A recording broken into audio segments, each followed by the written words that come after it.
aujourd'hui donc avec Monsieur Frank van der Steen, donc président donc de Lufthansa Afrique du Nord, Malte et Sénégal. Bonjour. Bonjour. Vous êtes donc arrivé à Tunis il y a un mois de cela pour prendre donc la direction justement donc de l'Afrique du Nord, de Malte et du Sénégal. Ce nouveau changement donc là viendra avec des changements au niveau de la stratégie commerciale, marketing. Il n'y a pas de grand changement de stratégie au début. D'abord, naturellement, je dois rechercher et évaluer la situation de Lufthansa dans l'Afrique du Nord. Mais je pense que Lufthansa, la force de Lufthansa est la stabilité. Et c'est aussi ce qu'on veut continuer à offrir en Tunisie. Vous souvenez, l'année passée, il y avait la révolution.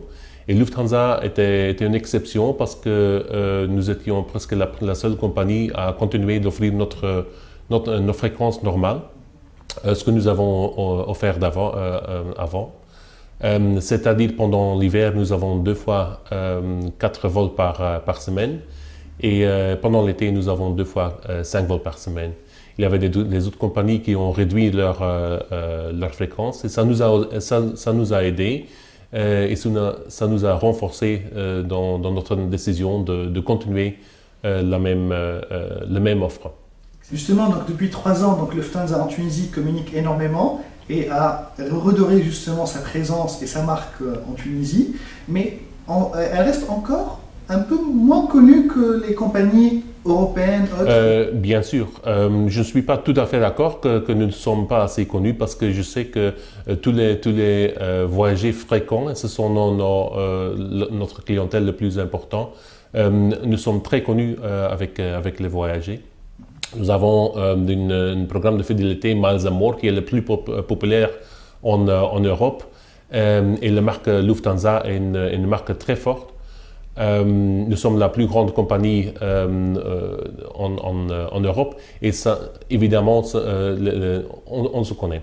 On nous connaît. Mais je dois vous avouer que naturellement, Lufthansa, c'est pas Air Allemagne ou le nom Lufthansa. Il faut connaître le nom Lufthansa avant de savoir de quoi il s'agit. Et la marque forte que nous avons dans les marchés, c'est quelque chose de très important. Il y a des consultants qui s'en occupent pour rechercher la valeur de la marque Lufthansa et je peux vous dire que ça a une très grande valeur. Et nous devons construire sur cette force et nous allons continuer à mettre la marque Lufthansa dans l'Afrique du Nord. Justement, donc, on parlait de la Tunisie, mais vous êtes aussi donc, le directeur général donc, de toute l'Afrique du Nord. C'est quoi justement le positionnement de Lufthansa au niveau de l'Algérie, au niveau du Maroc? Oui, aussi en Libye, on était une des premières compagnies aériennes qui sont retournées dans le marché. En fait, nous sommes la première grande compagnie européenne qui est retournée. Nous y sommes avec 3 vols par semaine maintenant et nous essayons d'augmenter cette fréquence exactement pour pouvoir atteindre les hommes et femmes d'affaires. Et notre position en Afrique du Nord est, comme je viens de dire, pour la Tunisie, c'est une position très stable. On n'est pas la plus grande compagnie européenne dans l'Afrique du Nord, mais nous profitons de notre image stable dans le marché. Excellent. Pour revenir donc au marché tunisien, donc 10 vols par semaine donc à peu près. Donc est-ce que c'est beaucoup? Est-ce qu'il faut rajouter plus ou est-ce que c'est satisfaisant par rapport au marché? Je pense qu'avec 10 vols par semaine, c'est-à-dire 5 vols pendant la nuit et 5 vols pendant la journée, c'est une offre très forte parce que nous pouvons donner des connexions dans notre réseau complet. Notre réseau, nous avons quelques 199 destinations dans le monde à partir de Francfort. Une centaine de destinations en Europe. Et voilà notre force, c'est vraiment d'offrir un réseau parmi dans le monde. Évidemment, il y a des directions qui sont plus évidentes que les autres, mais nous tenons à la communication où notre point le plus fort, c'est vraiment d'offrir un réseau mondial. Exactement.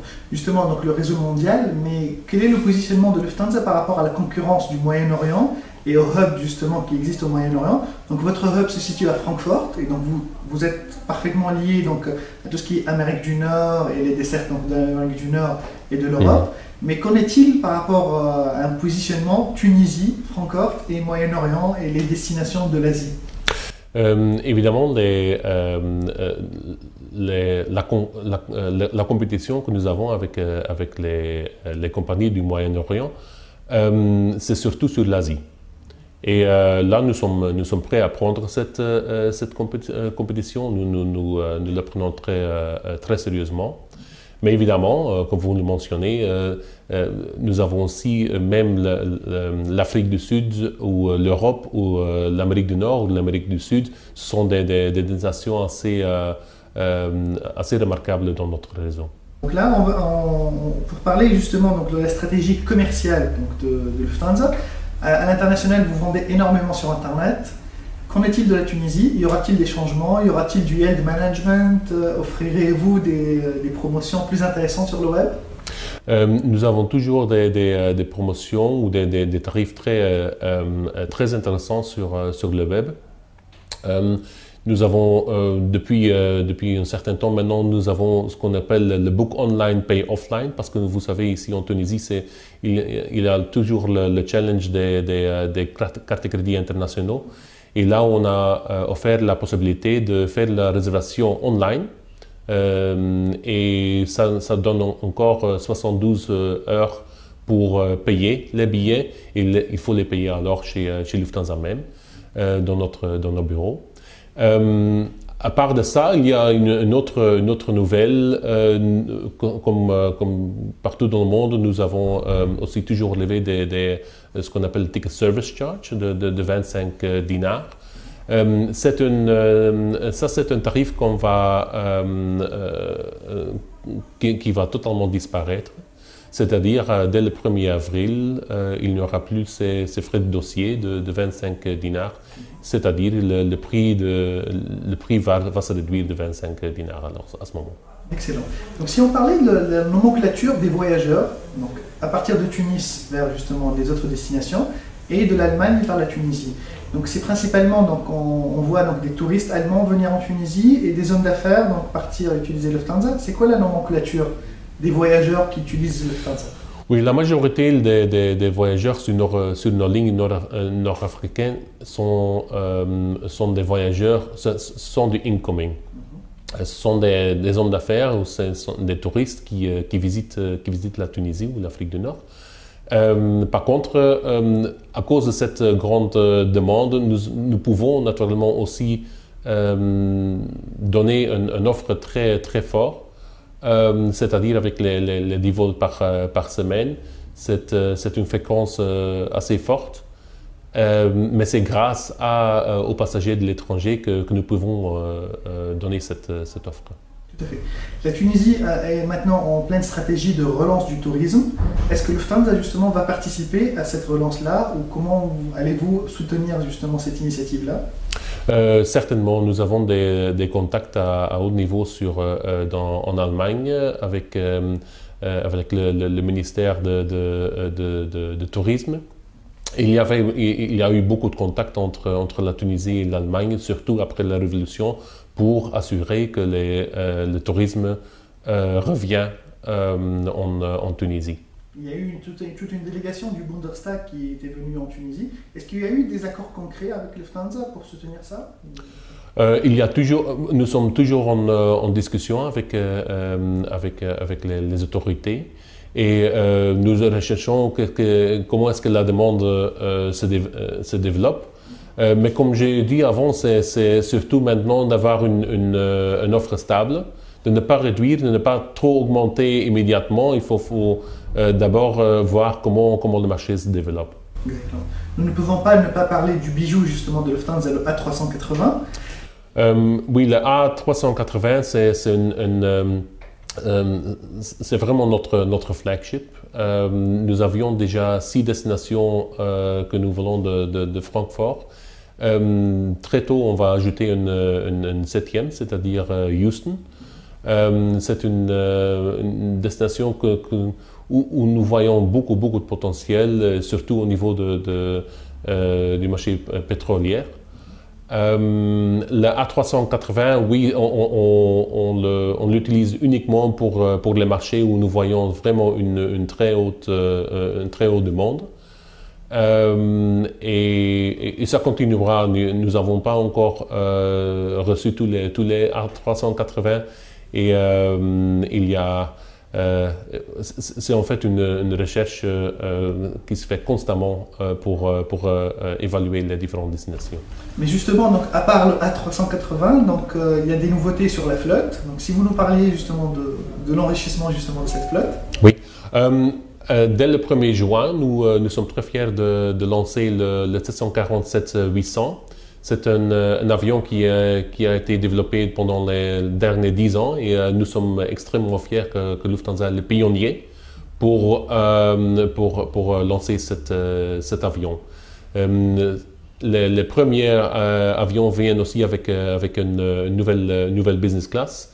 C'est la première fois que nous avons une business class qui va à 180 degrés flat bed de presque 2 mètres de longueur. L'expérience du vol justement est en train de changer, il y a du Wi-Fi. Est-ce que carrément le voyage est en train de changer? Je pense que la demande se développe. Nous avons introduit Flynet depuis quelque temps déjà, l'Internet à bord. Et aussi toutes les autres facilités de mobile phoning à bord, c'est quelque chose qui se développe de semaine par semaine. Et surtout au niveau de in-flight entertainment, ce que les passagers attendent de Lufthansa, ça développe. Et c'est à Lufthansa d'être prêt à tous ces changements. Lufthansa est leader justement en Europe et a reçu plusieurs prix justement parmi eux, donc en 2011 la meilleure compagnie européenne justement. Est-ce que c'est plus difficile d'être leader que de challenger? C'est une bonne question. Être leader en Europe, ça donne beaucoup de pression parce que évidemment nous sommes toujours chassés par nos concurrents mais ça nous